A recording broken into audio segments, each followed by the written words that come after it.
If you look at the bottom of the ECG readout, you will see a long run of recording from lead 2.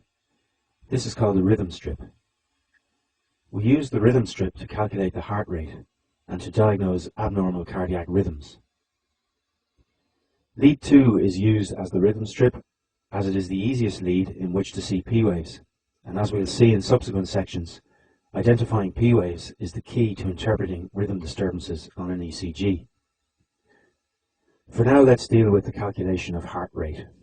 ECG recording paper is divided into large squares 5 mm wide, and these large squares are in turn further subdivided into small squares, each of 1 mm in width.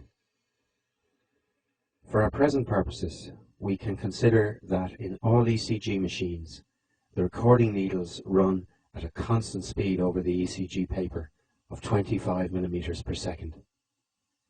If you think about it, you will realize that this means that distance on the ECG paper equates to time. At a recording speed of 25 mm per second, 5 large squares are covered in 1 second. So, 300 large squares represents 1 minute. Therefore, the number of R waves in 300 large squares is the heart rate in beats per minute. Look at the rhythm strip on this ECG. There is 1 R wave present to every 5 large squares. So in 300 large squares, there will be 60 R waves present. This patient's heart rate is therefore 60 beats per minute. Generalizing, we've found a simple method for calculating heart rate from an ECG. Identify 2 R waves on the rhythm strip, count the number of large squares between them, then take this number and divide it into 300. Provided the heart rhythm is regular, this method gives you an accurate heart rate in beats per minute.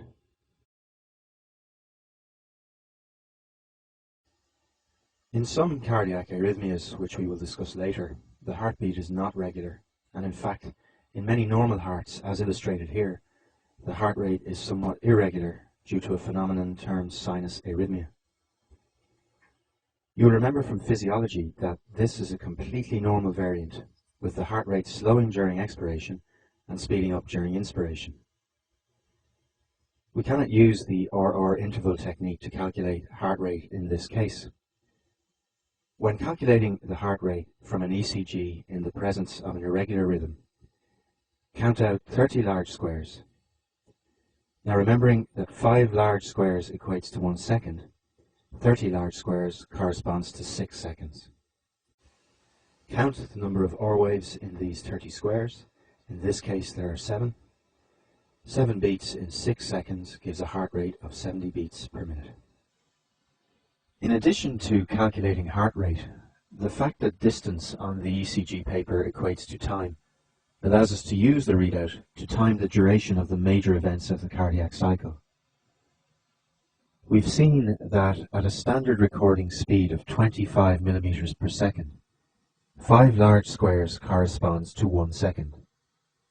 Therefore, 1 large square corresponds to 1/5 of a second, and 1 small square to 0.04 seconds.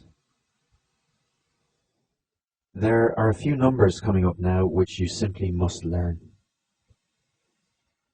In a normal heart, the time between the onset of atrial depolarization, the beginning of the P wave, and the onset of ventricular depolarization, the beginning of the QRS complex, varies between 0.12 and 0.2 seconds, or between 3 and 5 small squares. This is the PR interval, and is largely determined by the physiological delay of the depolarization wave in the AV node and transit in the bundle of His.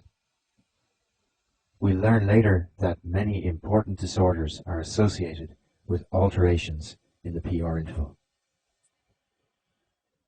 The next key value you need to learn is the duration of the QRS complex. This represents the time taken for ventricular depolarization to be completed. The conducting system of the ventricles is a highly specialized tissue, specifically designed to transmit the depolarization wave rapidly around the ventricles.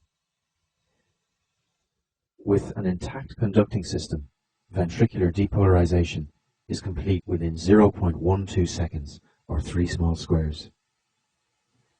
Hence, a normal QRS complex is equal to or less than 3 small squares in width.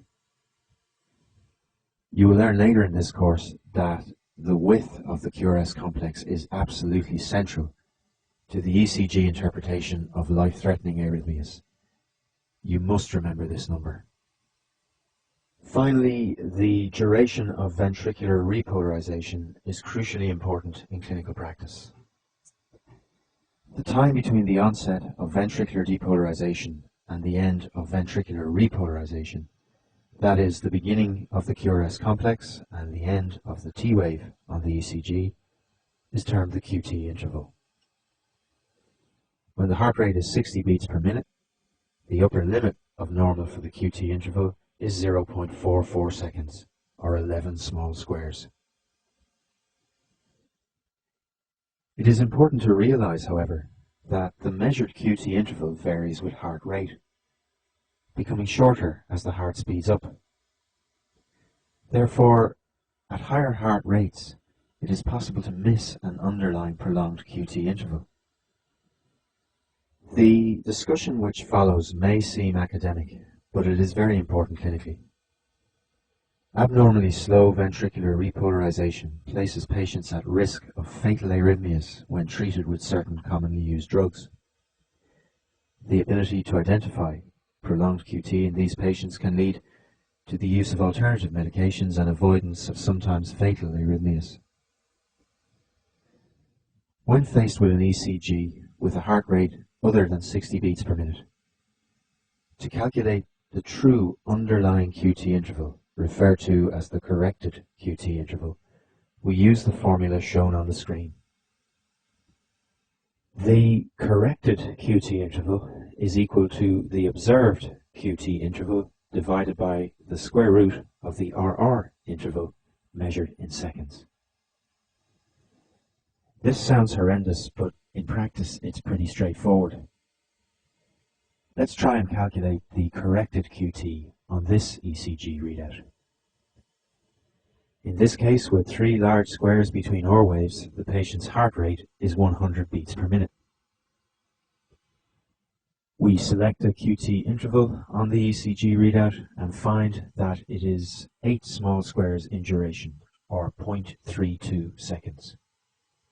We then look at the preceding RR interval and find that at 3 large squares it is 0.6 seconds in duration. The corrected QT interval is therefore 0.32 divided by the square root of 0.6. This computes at 0.41 seconds and is within our upper limit of 0.44 seconds. So this patient does not have prolonged QT.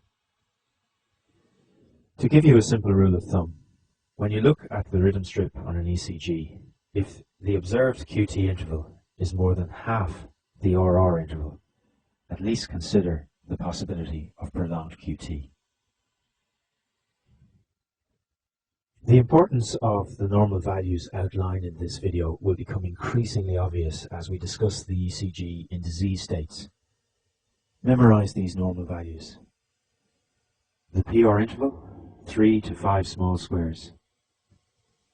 The QRS complex duration, no more than 3 small squares.